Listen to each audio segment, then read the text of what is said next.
Italy की PM Giorgia Meloni China पहुंची है और चीनी अखबार ने क्या लिखा है, नाराज जिनपिंग को मनाने आई है। जानेंगे क्या इनके साथ भी बांग्लादेश वाला हाल होगा।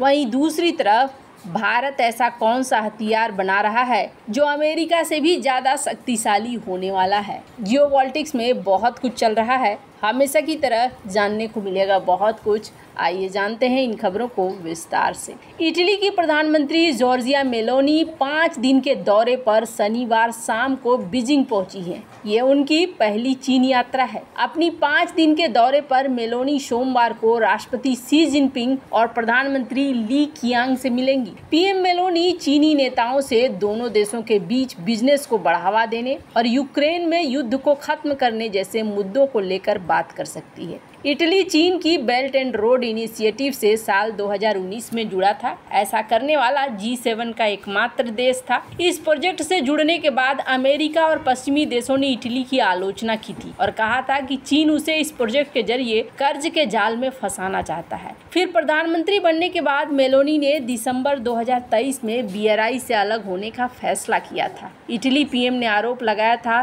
कि इसके जरिए शी जिनपिंग विदेशों में अपना प्रभाव बढ़ाने की कोशिश कर रहे हैं। उन्होंने ये भी कहा कि इटली के BRI प्रोजेक्ट का हिस्सा बनना एक बहुत बड़ी गलती थी। अब मेलोनी की इस यात्रा को लेकर चीनी अखबार ग्लोबल टाइम्स ने लिखा है कि वो चीन के साथ खराब हुए रिश्तों को ठीक करने के लिए बीजिंग आई है। ग्लोबल टाइम्स ने शनिवार को लिखा है कि मेलोनी को अब चीन का यकीन जीतने के लिए और मेहनत करनी पड़ेगी। वे ये नहीं कह सकती हैं कि वे अपने देश में चीनी निवेश का स्वागत करती हैं, जबकि हकीकत कुछ और है। अखबार ने आरोप लगाया कि मेलोनी सरकार इटली में चीनी निवेश को रोकने के लिए तरह तरह के हथकंडे अपनाती है। चीनी अखबार के मुताबिक पीएम मेलोनी की इस यात्रा के दौरान रविवार और सोमवार को बीजिंग में इटली चीन बिजनेस मीट का आयोजन होगा, जिसमें इटली की कई बड़ी कंपनियों की प्रतिनिधि मौजूद रहेंगे। ग्लोबल टाइम्स ने जानकारों के हवाले से लिखा कि मेलोनी चीन के साथ तनाव कम करने के उद्देश्य से वहां पहुंची है। दोनों देशों के बीच पिछले 1 साल से तनाव जारी है। मेलोनी इस यात्रा के जरिए इटली के व्यापारियों के लिए चीनी बाजार खोलना चाहती है और इटली में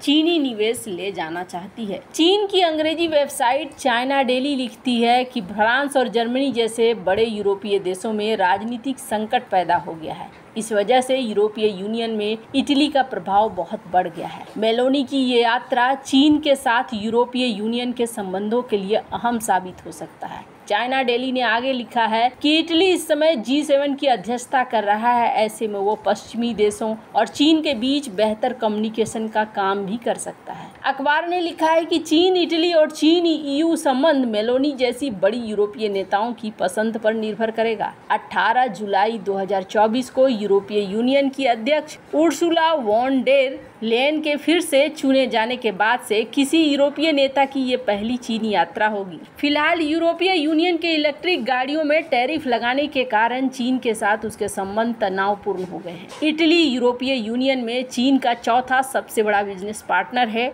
एशिया में चीन इटली का सबसे बड़ा व्यापारिक साझेदार है। चीनी विदेश मंत्रालय के मुताबिक दोनों देशों के बीच 2023 में 6 लाख करोड़ रुपए का व्यापार हुआ था, जो साल 2022 के मुकाबले में 7.2% था। इटली में मिलान की एक अदालत इटली में जिस तरीके से चाइना अपना प्रभाव चाहता था, इटली की पीएम ने रोक तो दिया था। अब देखना होगा यहाँ पर आने के बाद क्या होता है। ग्लोबल टाइम्स ने तो यहाँ तक कह दिया कि BRI छोड़ने का लगता है अफसोस है, जिसके लिए उस अफसोस को दूर करने के लिए चीन आ रही है मेलोनी। हालांकि मेलोनी यहाँ क्यों आना चाहती हैं, आपके मन में भी ये बहुत ज़्यादा प्रश्न होगा। मेलोनी की तरफ से और इटली के तरफ से एक ऑफर दिया गया है चाइना को। दरअसल इसे इटली चाइना काउंसिल फाउंडेशन की तरफ से दिया गया है और इसमें ये कहा गया कि देखिए, इटली गेटवे बन सकता है यूरोप में चाइना का। अब इसका क्या मतलब है? इसका मतलब ये है कि आपके सामान को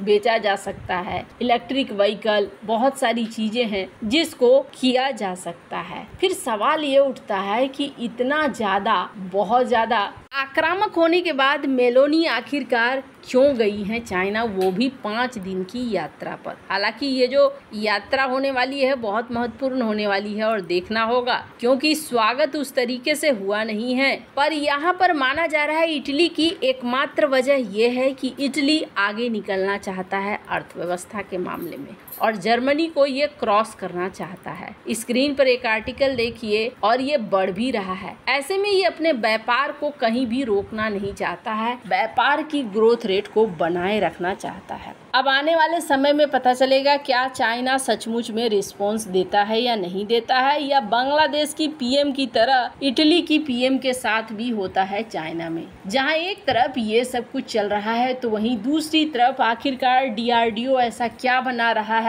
जिसे कहा जा रहा है कि उसके सामने अमेरिकी हथियार बच्चा लगेगा। डीआरडीओ कंधे से दागी जाने वाली एयर डिफेंस मिसाइल विकसित कर रहा है जो कई मायने में अमेरिका के FIM-92 स्टिंगर से ज़्यादा खतरनाक होगा। कहा जा रहा है इसका नाम है बेसोरेड। बेसोरेड मतलब very short range air defence missile system. Missile का छोटा वेरिएंट होगा। कहा जा रहा है बेसोरेड की टेक्नोलॉजी और कुछ सब सिस्टम का इस्तेमाल कंधे से दागे जाने वाली स्वदेशी एयर डिफेंस मिसाइल के विकास के लिए किया जा सकता है। आपको बता दें वेसोरेड्स चौथी पीढ़ी की मानव पोर्टेबल मिसाइल प्रणाली है जिसके लिए ट्राइपोड लॉन्चर की जरूरत होती है। स्टिंगर तीसरी पीढ़ी की मानव पोर्टेबल कंधे से दागी जाने वाली मिसाइल है। स्टिंगर ब्लॉक 2 कथित तौर पर चौथी पीढ़ी के है। तीसरी पीढ़ी के मैन पेड्स मिसाइल अपने टारगेट की इमेज बनाने के लिए रोसेट स्कैनिंग IR डिटेक्टरों का इस्तेमाल करते हैं, जबकि चौथी पीढ़ी के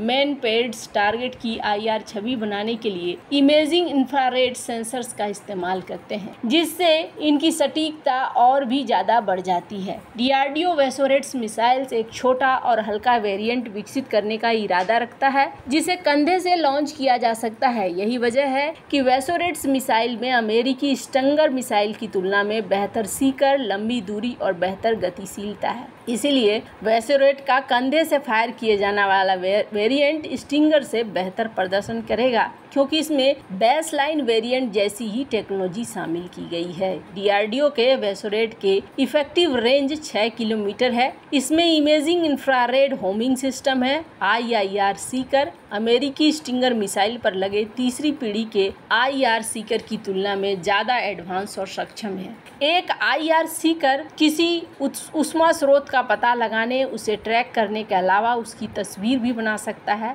IR जैमिंग और स्पूफिंग के प्रति काफ़ी लचीला होता है, जो लक्ष्य की तरफ से मान लीजिए किसी फाइटर जेट या हेलीकॉप्टर के डिफेंसिव सूट या खुद लक्ष्य की तरफ से रिलीज किए गए IR फ्लेयर्स के बीच आसानी से भेदभाव कर सकता है। उस हिसाब से टारगेट को मार्क गिरा सकता है। यह सिस्टम दुश्मन के किसी प्रॉक्सी टारगेट को पहचान लेता है और दुश्मन के झांसे में नहीं आता है। सबसे महत्वपूर्ण बात यह है कि IIR अपने लक्ष्य की पहचान कर सकता है। बेहतर मारक क्षमता हासिल करने के लिए लक्ष्य विशिष्ट खोज एल्गोरिथम का उपयोग कर सकता है। अमेरिकी स्टिंगर मिसाइल को एक ऐसी मिसाइल होने की अच्छी खासी प्रतिष्ठा प्राप्त है जिससे बच पाना मुश्किल है। ये एरोडायनेमिक कंट्रोल, सरफेस और थ्रस्ट वेक्टरिंग के संयोजन का उपयोग करके उड़ान में मजबूती से पैंतरेबाजी करता है, जिससे लक्ष्य का बच निकलना बेहद मुश्किल होता है। लेकिन भारतीय वेसोरेट स्टिंगर की तुलना में कहीं ज़्यादा खतरनाक है। ये भी एरोडायनेमिक सरफेस थ्रस्ट वेक्टरिंग का इस्तेमाल करता है, जिसे एक छोटे आकार के रिएक्शन कंट्रोल सिस्टम का उपयोग करके लागू किया जाता है। वैसे आपको क्या लगता है, क्या इटली की पीएम को चाइना में पूरा सम्मान मिलेगा? कमेंट कर अपनी राय जरूर बताएं। जल्द मिलते हैं अगले वीडियो में नई खबर के साथ।